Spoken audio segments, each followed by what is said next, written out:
What's up guys, Lordsando here, and in today's video we're going to be talking about Deepwoken. So Infernasu just posted a video about Deepwoken, and you know that whenever testers talk about the game, they almost always leak stuff indirectly. In this video I'll be attempting to break down the video and show you guys the important information. First I want to thank Choust and Kleenex for helping me come up with the ideas in this video. Some of this information that I'm about to reference is dispersed all over the place, so it helps a lot when a fan reaches out to offer me some help. Also, I want to take the opportunity to thank SlyKage and Revolver AGZ. Both of these guys are established YouTubers, and they were kind enough to support my channel and help me out. It means a lot to me that the people who inspired me just a few months ago are the same people who are reaching out to me and also shouting me out in their videos. Now let's analyze Infernasu's video. The first thing that Infernasu mentions that's of note is spell creation. How does spell/skill creation work in Deepwoken? The spell creation system is unique and requires you to interact with the world in order to make the moves you want. Yeah, this isn't a thing anymore. You can't create your own spells, but you can modify them. Ragusa mentioned on Twitter a couple of days ago that you can't make spells outright, and this is what Infernasu is referencing. You can't make or choose your magic, you just get them. And how specifically you get them is anyone's guess, but you probably unlock new spells as you progress through the world. The next thing that Infernasu talks about is progression. I find this quite interesting because he directly contradicts another tester, Agamatsu. Agamatsu compares Deepwoken to Rogue, and he says that it's much easier for a non-progressed player in Deepwoken to beat a progressed player than in Rogue. Infernasu says the opposite. He says it's much easier for a Rogue player as a freshie to beat an Ultra than it is for a Deepwoken freshie to beat a progressed player. Keep in mind that this is a subjective thing and it's not like one of them has to be wrong. It's just interesting that there are two different opinions on it. How long does progression take? There's a decent mix of short-term progression gains to make you feel like you're getting more powerful, but also systems in place that allow you to feel like you're always progressing over a long period of time. And that's what I like about this game. In this game, you will feel strong if you're a strong player. If you are progressed, it will show in this game compared to like Rogue Lineage. In Rogue Lineage, you can be an Ultra class and get destroyed by the Ashen just because their fists do a bunch of damage. But in this game, if you're strong, it's gonna show. Like, I'm telling you now, it's going to show. No fresh spawn is going to destroy you if you're strong, unless you're completely just trolling or I don't know. But yeah, in this game it shows that you're strong. Don't worry about that. Long story short, Deepwoken will not be as bad as Rogue, where a freshie literally can't do jack shit against like a super class. You will be able to take out super classes with skill. I've seen it happen before. Okay, moving on, Infernasu talks a bit more about progression, specifically relating to PvE and PvP and the differences between the two. Or am I locked to PvE or PvP? No, both options are viable and encouraged. Killing players at or above your level will reward you, but you won't get much rewards from weaker players. This is indeed true. You don't have to PvP in this game, but you definitely have to PvE. PvE is part of the progression. PvP, you don't really have to be a PvP player, but PvE you definitely have to do, especially if you want to get stronger. I mean, I guess you could PvP your way to getting stronger, but I'd prefer doing both in my opinion, but that's just...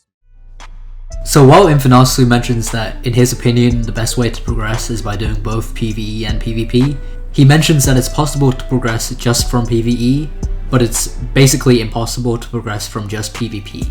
This should create a very unique situation compared to a game like Rogue. While it's still permadeath, you don't actually have to kill people in order to progress, so you might see people do some pacifist runs and try to get max builds without killing any people. Hopefully this should lead to less toxicity and more cooperation.